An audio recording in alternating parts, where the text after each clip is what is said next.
20 साल, 20,000 मजदूर और एक सपना। क्या आप जानते हैं ताजमहल आखिर बना कैसे था? कहानी शुरू होती है एक खाली जमीन से, यमुना नदी के किनारे, जहां सिर्फ सन्नाटा था और एक बड़ा सपना। मुगल सम्राट शाहजहां ने इस जगह को बहुत ध्यान से चुना, हर पहलू को समझा और यहीं एक इतिहास रचने का फैसला किया। नदी के पास की जमीन नरम थी, लेकिन यही नरमी इसे खास भी बनाती थी और चुनौती भी। इसीलिए इंजीनियरों ने एक मजबूत और गहरी नींव की योजना बनाई ताकि ये इमारत सदियों तक खड़ी रह सके। जमीन को गहराई तक खोदा गया, बड़े बड़े गड्ढे बनाए गए, हर तरफ सिर्फ मेहनत ही मेहनत थी। इन गड्ढों में लकड़ी और भारी पत्थरों का मजबूत आधार रखा गया, हर परत को सोच समझ कर जमाया गया। नींव को पानी से बचाने के लिए खास तकनीक अपनाई गई ताकि समय और मौसम भी इसे कमजोर न कर सके। धीरे धीरे एक मजबूत बेस तैयार हुआ जो इस भव्य इमारत का सहारा बनने वाला था। अब शुरू हुआ सबसे बड़ा काम, एक विशाल प्लेटफॉर्म का निर्माण जिस पर खड़ा होगा ये अद्भुत स्मारक। सफेद संगमरमर लाने की तैयारी शुरू हुई, एक ऐसा पत्थर जो इस इमारत को खास पहचान देने वाला था। राजस्थान से ये पत्थर हजारों किलोमीटर दूर से लाए गए। लंबा सफर, मुश्किल रास्ते, लेकिन हौसला कभी नहीं टूटा। हाथी और बैलगाड़ियां दिन रात चलती रहीं, बिना रुके, बिना थके, सिर्फ एक लक्ष्य के साथ। हर दिन भारी पत्थर इस निर्माण स्थल पर पहुंचते थे और धीरे धीरे ये सपना आकार लेने लगा। करीब 20,000 मजदूर इस काम में जुटे थे। हर कोई अपने हिस्से की मेहनत दे रहा था। हर मजदूर का एक अलग काम था। कोई भारी पत्थर उठाता, कोई उसे सही जगह तक पहुंचाता, कोई पत्थर काटता तो कोई उसे घिसकर चिकना बनाता। हर चोट, हर मेहनत उस पत्थर को नया रूप दे रही थी। कुछ कारीगर अपने हुनर से डिजाइन बनाते थे। हर रेखा में कला थी, हर पैटर्न में एक कहानी। धीरे धीरे इन पत्थरों को आकार दिया गया, हर टुकड़ा सावधानी से तराशा गया और अब उस मजबूत प्लेटफॉर्म पर दीवारें खड़ी होने लगीं।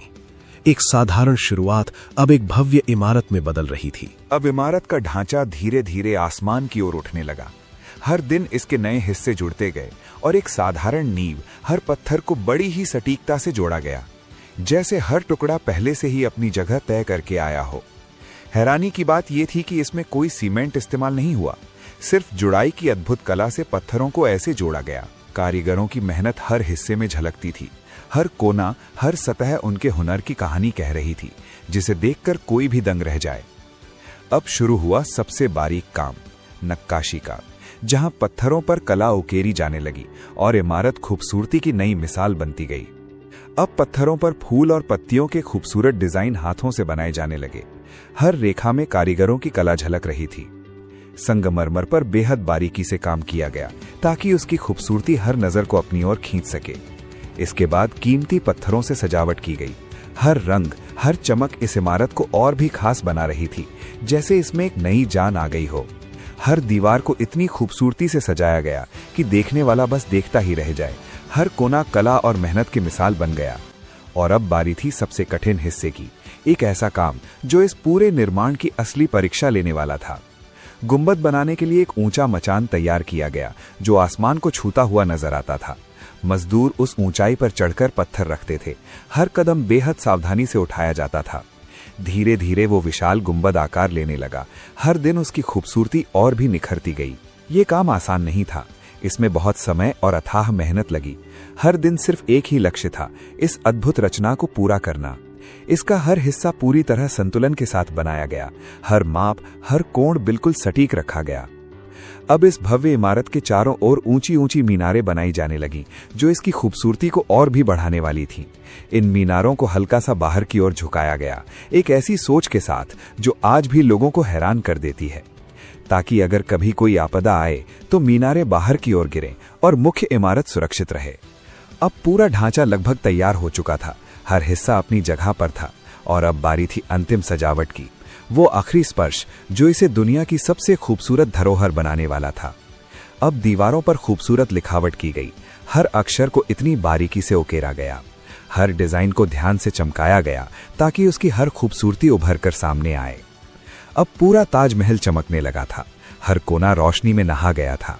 सूरज की रोशनी में ये और भी ज्यादा चमक उठता था, जैसे हर किरण इसे और खूबसूरत बना रही हो।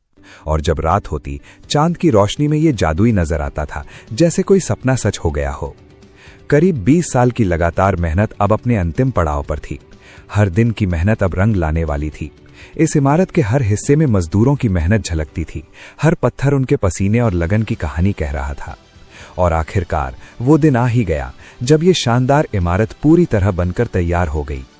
दुनिया भर से लोग इसे देखने आए और इसकी खूबसूरती देखकर दंग रह गए।